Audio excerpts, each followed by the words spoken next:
যারা আল্লাহ থেকে অনেক দূরে সরে গেছে তাদের সাথে কথা বলা, তারা যেন আবার ফিরতে পারে। এই কারণেই তিনি বলছেন লাআল্লাহুম ইয়ারজিউন, যেন তারা ফিরতে পারে। আর আপনি তাদেরকে শুনিয়ে দিন সেই লোকের অবস্থা যাকে আমি নিজের আয়াতসমূহ দান করেছিলাম। এখন কে এই ব্যক্তি যাকে আল্লাহ তার আয়াত দিয়েছেন? আমরা জানি যে সাপ একটা সময়ে তার খোলস ফেলে দেয়, তাতে সে তার বাইরের চামড়াটা ফেলে দেয়, বিশেষত বড় সাপের ক্ষেত্রে এটা তারা প্রায়ই করে। এবং আপনি শুধু দেখবেন যে বাইরের চামড়াটি পড়ে রয়েছে। যদিও এই শব্দ থেকে সাপের প্রতিচ্ছবি পাওয়া যায়, কিন্তু আল্লাহ তো সাপ নিয়ে কথা বলছেন না। আল্লাহ বলছেন মানুষ নিয়ে, যাদেরকে আল্লাহ তার দ্বীনের জ্ঞান দিয়েছেন, তাদেরকে ওনার আয়াত দিয়েছেন। এর সাথে খোলস পরিবর্তনকারী সাপের সম্পর্ক কি? আসলে আল্লাহ তাআলা এমন একজন ব্যক্তির ছবি দেখিয়েছেন যে ধর্মটাকে বাহ্যিকভাবে ধরে রেখেছে হয়তো, কিন্তু ভিতরে আসলে সে এটা থেকে অনেক দূরে সরে গিয়েছে। তার অন্তরে আসলে দ্বীনের কিছুই নেই, অর্থাৎ তারা দ্বীনটাকে অনেকটা একটা ছদ্মবেশের মতো ধারণ করত। তাদের অন্তরে এর কোনো প্রভাব নেই আসলে। যদিও তারা হয়তো দ্বীনের অনেক কিছুই পালন করে বাহ্যিকভাবে, যেমন নামাজ পড়া, হালাল খাবার খাওয়া, সালাম বিনিময় করা, অথবা বিশেষভাবে পোশাক পরা, এর সবই বাহ্যিক, কিন্তু ভিতরে দ্বীনের কিছুই অবশিষ্ট নেই। ওই ব্যক্তির আত্মা বলতে আর কিছুই নেই যা বিশ্বাসের সাথে সম্পর্কযুক্ত, শুধু কৃত্রিম ধার্মিকতার বহিঃপ্রকাশ। এটা অনেকটা ভিতরে ডিমবিহীন খালি খোলসের মতো। তাই আল্লাহ বলছেন, আমি তোমাদেরকে সেই লোকের কাহিনী বলতে চাই যাকে আমি দ্বীনের কিছুটা হলেও জ্ঞান দিয়েছিলাম। তারা ধর্ম সম্পর্কে জ্ঞান অর্জন করেছিল, কিন্তু তারা শুধু সেটাকে বাইরেই ধারণ করেছিল, আর তাদের ভিতরে সেটা থেকে তারা যোজন যোজন দূরে ছিল।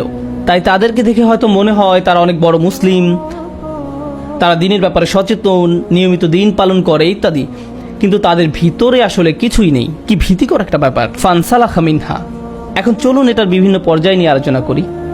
আমি প্রথমেই বলছি, এটা সেরকম লোকের ক্ষেত্রে হতে পারে যে দ্বীনের খুব সামান্য কিছুই জানে। আবার এমন ব্যক্তির ক্ষেত্রেও এটা হতে পারে যে হয়তো তার পুরো জীবন দ্বীন শিক্ষায় ব্যয় করেছে। এমন ব্যক্তি যাদের কাছে দ্বীনের ন্যূনতম জ্ঞান আছে, কিংবা এমন ব্যক্তি যে দ্বীন শিক্ষায় আলিম। এমন হতে পারে যে জীবনের কোনো না কোনো পর্যায়ে তারা হয়তো আল্লাহ যা তাদেরকে দিয়েছেন তা থেকে বিচ্যুত হয়ে যায়। আরেকটা কথা, আল ইনসিলাহ আর আল ইবতিয়াদ সমার্থক, নিজেকে দূরে সরানো। আল্লাহ তাদেরকে যা দিয়েছেন তারা তার থেকে দূরে সরে যায়, কেউ একজন যদি আল্লাহ তাকে যা দিয়েছেন তার থেকে বিচ্যুত হয়ে যায়, তাহলে সে জীবনে যত জ্ঞানই অর্জন করুক না কেন, যত পড়াশোনাই করুক না কেন, এই দ্বীনের প্রকৃতি হচ্ছে এটা পাওয়ার পর আপনি কোনো পরিশ্রম করা ব্যতীত ধরে রাখতে পারবেন না। আপনি এরকম বলতে পারবেন না যে আমি 2 বছর আগে পুরো কোরআন পড়েছিলাম, এখন আমি জানি এতে কি আছে, এটাই যথেষ্ট। এরকম হবে না। আল্লাহ বনী ইসরাঈলদের বলছেন, হুজুমা আতাইনাকুম বিকুওয়াতিন। অন্য আরেক জায়গায় বলছেন, ওয়াসমাউ, আমি তোমাদেরকে যা দিয়েছি প্রবল শক্তি দিয়ে তা ধরে রাখো। আপনাকে এই কিতাব শক্ত করে ধরতে হবে এবং এতে কি আছে তা বারবার নিজেকে স্মরণ করাতে হবে। আরেক জায়গায় আল্লাহ বলছেন, বারবার শুনতে থাকো। এমন পরিবেশে আপনার থাকতে হবে যেখানে আপনি শুধু উপদেশ দিবেন না, উপদেশ নিবেনও। আপনি এমন হতে পারবেন না যে আমি সব জানি, আপনাকে বারবার তা নিজেকে মনে করাতে হবে, বারবার দ্বীনের সাথে আপনার নিজেকে সম্পৃক্ত করতে হবে। অন্যথায় যেটা হবে, বাহ্যিকভাবে আপনি জ্ঞানীই থাকবেন, বাহ্যিকভাবে হয়তো আপনি যখন তখন আয়াত কোট করতে পারবেন, বাইরে থেকে মনে হবে আপনি খুব ধার্মিক, কিন্তু ভিতরে আপনার অন্তর আল্লাহর কালাম থেকে বিচ্ছিন্ন হয়ে গেছে, সেই আয়াত থেকে বিচ্ছিন্ন হয়ে গিয়েছে যা আপনাকে দেয়া হয়েছিল। তাই আল্লাহ বলছেন ফানসালাখা মিনহা, মানে হচ্ছে সে ভিতরে মানসিকভাবে, আত্মিকভাবে আল্লাহর আয়াত থেকে সে অনেক দূরে সরে গেছে। তাই ভিতরে আর বাইরের মাঝে এখন অনেক ফারাক রয়েছে। আর যখনই এরকম হয়, ফাআতবাআহু শাইতান, শয়তান সাথে সাথে তাকে অনুসরণ করা শুরু করে, তাকে পথভ্রষ্ট করার সর্বোচ্চ প্রচেষ্টা চালাতে থাকে। আরবিতে তাবিআ মানে হচ্ছে কাউকে অনুসরণ করা, আর আতবা হয়, এটাকে আরবিতে বলা হয় মুবালাগা, মানে হচ্ছে কোনো কিছু জোর দেয়া বোঝানো।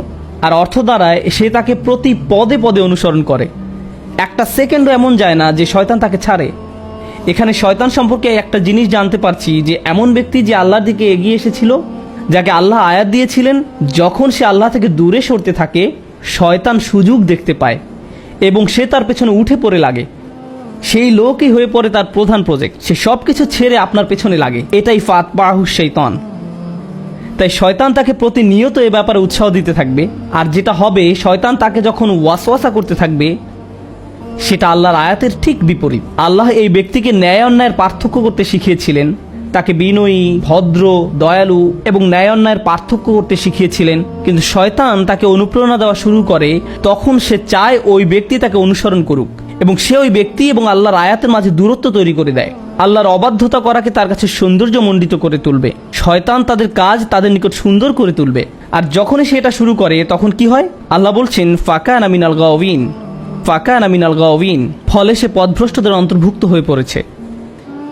আরবিতে গাওয়া দিয়ে বোঝায় যখন কেউ সোজা পথে চলছিল কিন্তু এক সময় সে হয়তো এমন একটা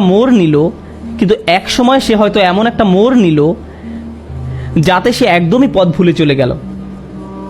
ব্যাপারটা অনেকটা হাইওয়েতে ভুল এক্সিট নেবার মতো, যাতে করে আপনি আর হাইওয়েতে ফিরতে পারবেন না। এটাই গাওয়িন।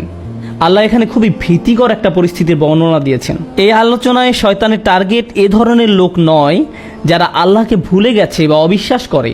এখানে তাদের সম্পর্কে বলা হচ্ছে না, এখানে ভালো লোকদের সম্পর্কে বলা হচ্ছে, যাদেরকে আল্লাহর আয়াত দেওয়া হয়েছিল। কোনো কারণে তারা ভুল পথে চলা শুরু করেছে, ইসলাম থেকে নিজেদের দূরে সরিয়ে রাখছে, আর এই সুযোগে শয়তান তাদের চেপে ধরে। আর একবার যখন শয়তান এমন লোকদের পিছনে লাগে, সে তাকে দিয়ে এমন কাজ করাবে যা অধার্মিক লোকরা পর্যন্ত করার সাহস পায় না। এই ব্যক্তি যে কিনা বিশ্বাসীদের অন্তর্ভুক্ত ছিল, তার এমন অধপতন তার হতে পারে, সে এমন কাজ করতে পারে যা অমুসলিমরা পর্যন্ত করে না। সে এমন নিচে নামতে পারে, মানে হচ্ছে আসফালা সাফিলিন, নিচু থেকেও নিচু। আর এই আয়াত যতই অগ্রসর হচ্ছে এই ধরনের লোকদের কাহিনী নিয়ে, যারা কিনা আল্লাহর পথ থেকে দূরে সরে গিয়েছে, তখনই আল্লাহ এর করুণ পরিণতিটা বলছেন, ওয়ালাউ শি'না লা রাফা'নাহু বিহা, যদি আমরা চাইতাম আমরা তাকে অনেক উঁচু আসনে আসীন করতে পারতাম তার জ্ঞানের কারণে। অর্থাৎ যে আয়াত আল্লাহ আপনাকে দিয়েছেন, বিহা শব্দ দিয়ে আয়াত উদ্দেশ্য করা হয়েছে। সুতরাং আল্লাহ আপনাকে যে আয়াত দিয়েছেন তার উদ্দেশ্য ছিল আপনাকে সম্মানের আসনে আসীন করা। উঁচুতে ওঠানোর ধারণাটি কোরআনে চিত্রকল্প রূপে ব্যবহার করা হয়েছে। কোরআনের আরেক জায়গায় সূরা নূরে আল্লাহ দুনিয়ায় 3 ধরনের সৃষ্টির কথা বলেছেন। তাদের মাঝে একটা হচ্ছে মানুষ, যারা সোজা হয়ে দাঁড়াতে পারে। এরপর আসছে ইয়ামশি আলা আরবা, যারা 4 পায়ে চলে প্রাণীরা। ইয়ামশি আলা বাতনিহি, যারা পেটের উপর ভর দিয়ে চলে, যেমন সাপ। এখানে ইতিমধ্যে আপনারা দেখেছেন সাপের একটা চিত্রকল্প উল্লেখ করা হয়েছে। সাপ হচ্ছে সেই প্রাণী যা মাটির সবচেয়ে কাছে থাকে, আর মানুষের ক্ষেত্রে তার মুখ, চোখ, শরীর মাটি থেকে সবচেয়ে দূরে থাকে। আমাদের ক্ষেত্রে একমাত্র পা মাটি স্পর্শ করে। লক্ষ্য করলে দেখবেন যারা 4 পেয়ে প্রাণী তারা কিন্তু সবসময় মাটির দিকে তাকিয়ে হাঁটে। তাদের শরীর এমনভাবে তৈরি যে তারা সবসময় মাটির দিকে চেয়েই হাঁটে। তাই প্রাণীকুলের মাঝে নিচু প্রাণী হচ্ছে সাপ। আর আল্লাহ বলছেন যদি উনি চাইতেন সে লোককে মানুষের মতো মানুষ বানাতে পারতেন যে সোজা হয়ে চলে। লা রাফা'নাহু বিহা, এর দ্বারা তাকে উঁচু করতে পারতেন, যেভাবে মানুষকে সৃষ্টি করা হয়েছে। মানুষ যখন উপরে তাকায় তারা তাকায় আকাশের দিকে, তাদের লক্ষ্য অনেক উঁচুতে। আমরা এমন জিনিসের আশা করি যা আকাশ থেকে আসে, যা অন্য প্রাণীদের মতো নয়, যাদের একমাত্র লক্ষ্য শুধু মাটির দিকে। তারা শুধু সেদিকেই তাকিয়ে চলে, তারা উপরে তাকায় না, সম্মুখেও তাকায় না। আফামাই ইয়ামশি মুকিব্বান আলা ওয়াজহিহি আহদা ওয়ামাই ইয়ামশি সাওয়িয়ান আলা সিরাতিল মুস্তাকিম, যার মুখ মাটিতে আটকে আছে সেই কি সৎপথে চলে, না সেই ব্যক্তি যে সোজা হয়ে চলে। এই আয়াতে এটাই কোরআনের অঙ্কিত ছবি। আল্লাহ বলছেন যদি আমরা চাইতাম আমরা তাকে উঁচুতে উঠাতে পারতাম, অন্য কথায় আমরা তাকে ভালো থেকে উত্তম আরো উৎকৃষ্টে পরিণত করতে পারতাম। আপনি দিন সম্পর্কে খুব অল্প জানেন, কিন্তু ওই সামান্যটুকুর কারণেই আল্লাহ আপনাকে পরের স্তরে উন্নীত করতে পারতেন, সেখান থেকে আরো উপরের স্তরে, সেখান থেকে আরো উপরে। এখানে আপনাকে হয়তো কোনো ইমামের সাথে, আলিমের সাথে বা সেরা কোনো আবিদের সাথে তুলনা করা হয়নি। আপনি নিজেই ক্রমান্বয়ে উন্নতির দিকে এগিয়ে চলতে পারতেন, শুধুমাত্র এই কারণে যে আল্লাহ আপনাকে শুরু করার জন্য অতি সামান্য কিছু হলেও জ্ঞান দিয়েছিলেন। ওয়ালাকিন্নাহু আখলাদা ইলাল আরদ, কিন্তু সেই ব্যক্তি পুরোপুরি তার দৃষ্টি ফিরিয়ে নিল ভূমির দিকে, মানে নিচের দিকে। আখলাদা শব্দটি এসেছে খুলুদ থেকে। মজার ব্যাপার হচ্ছে আসল শব্দটা হচ্ছে এখানে ইখলাদ, যার অর্থ হচ্ছে কোনো কিছুকে স্থায়ী বানিয়ে ফেলা, স্থায়ী হওয়া নয়। মানে হচ্ছে আখলাদা নাফসাহু ইলাল আরদ, আখলাদা হাওয়াহু ইলাল আরদ, আখলাদা হাম্মাহু ইলাল আরদ। সেই ব্যক্তি যাই করতে চাইতো না কেন তার সবকিছু এখন দুনিয়া কেন্দ্রিক হয়ে গেছে। সেই ব্যক্তি যে জান্নাত সম্পর্কে জানে, সে আল্লাহর সাক্ষাৎ সম্পর্কে জানে, সে কিয়ামতের দিন সম্পর্কে জানে, কিন্তু তা সত্ত্বেও নিজেকে দূরে সরানোর কারণে এখন একমাত্র যা নিয়ে চিন্তা করে, ভালোবাসে, যা তার একমাত্র প্রধান লক্ষ্য, তার সবকিছুই এই দুনিয়া কেন্দ্রিক। যা কিছুর আকাঙ্ক্ষা তার আছে, টাকা, সম্পদ, খ্যাতি, লোভ, এগুলো নিয়েই তারা সব সময় চিন্তা করে। এর বাইরে তারা আর কিছুই ভাবতে পারে না।